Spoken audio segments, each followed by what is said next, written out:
அனைவருக்கும் அன்பின் வணக்கம். கீழ்ப்படிதல் என்பது இப்போது பெரியோரிடமும் சிறியோரிடமும் குறைந்து கொண்டே வருகின்றது. அவன் சொல்லி நான் என்ன கேட்கறது?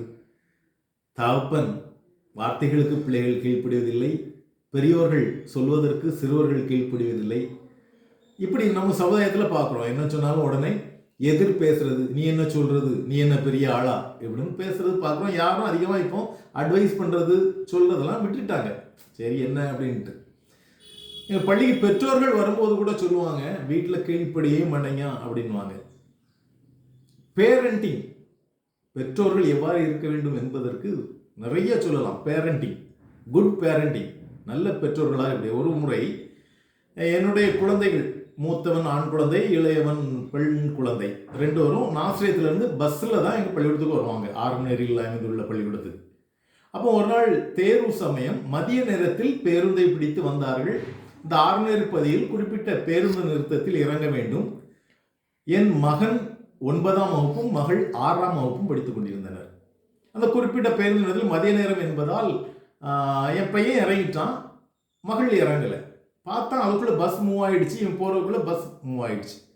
வேகமாக நடந்து வந்து என் பள்ளியிலே நான் நிற்கின்றேன் என்று சொன்னான். தங்கை பஸ்ஸிலே போய்விட்டாள், தூங்கிவிட்டாள் என்றான். என் கோபத்தில் நான் அவனை அடித்து விட்டேன். சக ஆசிரியர்கள் எல்லாம் ஏன் குழந்தை எப்படி அடிக்கிறீர்கள் என்று என்னை திட்டினார்கள். இருந்தாலும் அடித்துவிட்டு முழங்கால் போடு என்று சொன்னேன். அந்த இடத்திலே முழங்கால் போடு. கேன்டீன் முன்னாடி நடக்குது. கேன்டீன் முன்னாடி இந்த சம்பவம் நடக்குது. அதுலேயே அவன் முழங்கால் போட்டான். நான் டக்குன்னு பைக் எடுத்துட்டு ஒவ்வொரு இடமா தேடுறேன். வீரபாண்டியப்பட்டினம் வர போயிட்டேன். கண்டக்டர் அந்த பஸ்ஸை சேஸ் பண்ணி கண்டக்டர்கிட்ட கேட்க பஸ்ஸுக்குள்ளே இல்லை. ஒரு என்கிற முறையில் எத்தனை கஷ்டம் இருக்கும் பாருங்க. பரவ வழியாக ஒவ்வொரு ஸ்டாப்பாக தேடிச்சு வரேன், குழந்தையை காணும். இந்த இடத்துல அடுத்த ஸ்டாப்லேயே குழந்தை இறங்கி என்ன பண்ணியிருக்கா, பஸ்ஸில் துட்டு இல்லை, தூத்துக்குடி பஸ் நம்ம ஸ்கூல் வழியே வரணும்னு ஏறி துட்டு இல்லாமல் முழிச்சிருக்கா. பக்கத்தில் இருந்த பாட்டியமாக காசு கொடுத்து அவளுக்கு டிக்கெட் எடுத்து அந்த ஸ்டாப்பில் இறங்கி ஸ்கூலுக்கு வந்துட்டான். எனக்கு அதுக்குள்ளே மொபைல் ஃபோனில் செய்தியும் வந்துட்டு, பாப்பா ஸ்கூலுக்கு வந்துட்டா அப்படின்ட்டு. இல்லை, ஆச்சரியம் என்னென்னா, தேர்வு ஆரம்பித்து விட்டது. மதிய நேரம் தேர்வு ஆரம்பித்து விட்டது. நான் பள்ளிக்குள்ளே செல்கிறேன்.